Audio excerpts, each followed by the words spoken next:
ফেনীর দাগনভূঞা উপজেলায় একটি নতুন নলকূপে পানি তুলতে গিয়ে হঠাৎ আগুন জ্বলে ওঠার অদ্ভুত ঘটনা ঘটেছে। শনিবার সন্ধ্যায় সুন্দরপুর ইউনিয়নের কোরবানপুর গ্রামের পাটোয়ারি বাড়িতে এই ঘটনা ঘটে। স্থানীয় সূত্রে জানা যায়, ব্যবসায়ী মোহাম্মদ হাসান গৃহস্থালির ব্যবহারের জন্য বাড়ির পাশে ১১০ ফুট গভীরে একটি নলকূপ স্থাপন করেন। নলকূপ স্থাপনের কাজ শেষ হওয়ার পর মিস্ত্রিদের উপস্থিতিতেই পানি তোলার সময় হঠাৎ পানি থেকে আগুন বের হতে দেখা যায়।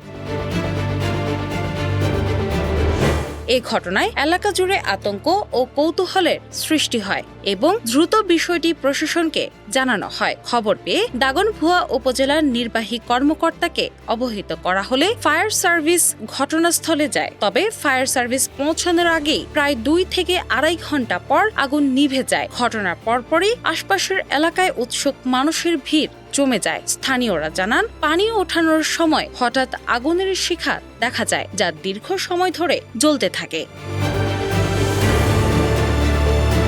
পরবর্তীতে নিরাপত্তার স্বার্থে নলকূপের মুখ বন্ধ করে দেওয়া হয়। ব্যবসায়ী হাসানের স্বজন মাওলানা আব্দুল জাহের বলেন, পানি ওঠানোর সময় হঠাৎ আগুন দেখা যায় এবং দীর্ঘ সময় তা স্থায়ী ছিল।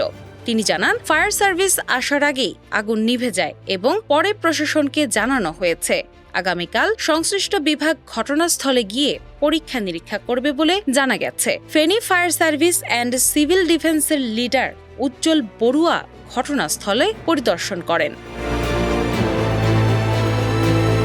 তিনি বলেন, ফায়ার সার্ভিস পৌঁছানোর আগেই আগুন নিভে গেছে। প্রাথমিকভাবে ধারণা করা হচ্ছে ভূগর্ভস্থ গ্যাসের উপস্থিতির কারণে এমন ঘটনা ঘটতে পারে।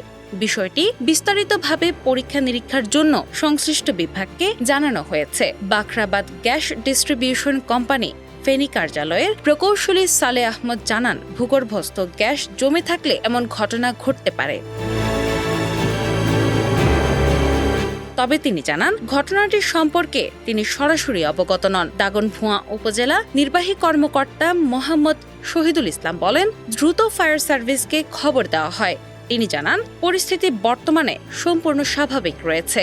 ঘটনাটি তদন্তের জন্য সংশ্লিষ্ট কর্তৃপক্ষকে অবহিত করা হয়েছে। স্থানীয় প্রশাসন ও গ্যাস কর্তৃপক্ষ বিষয়টি নিয়ে পরীক্ষা নিরীক্ষা চালাবে। এদিকে ঘটনার পর এলাকায় আতঙ্কের পাশাপাশি ব্যাপক আলোচনা সমালোচনা চলছে। অনেকে এটিকে প্রাকৃতিক গ্যাসের স্বাভাবিক নির্গমন বলে ধারণা করছেন, আবার কেউ কেউ বিষয়টিকে অস্বাভাবিক ও রহস্যজনক ঘটনা হিসেবে দেখছেন। বর্তমানে নলকূপটি বন্ধ রাখা হয়েছে, নজরদারিতে রাখা হয়েছে। প্রশাসন বলছে, পরীক্ষার পরই প্রকৃত কারণ জানা যাবে। এই ঘটনায় কোনো হতাহতের খবর পাওয়া যায়নি, তবে ঘটনাটি এলাকায় ব্যাপক চাঞ্চল্য সৃষ্টি করেছে। ডেস্ক রিপোর্ট, বাংলা বাজার পত্রিকা।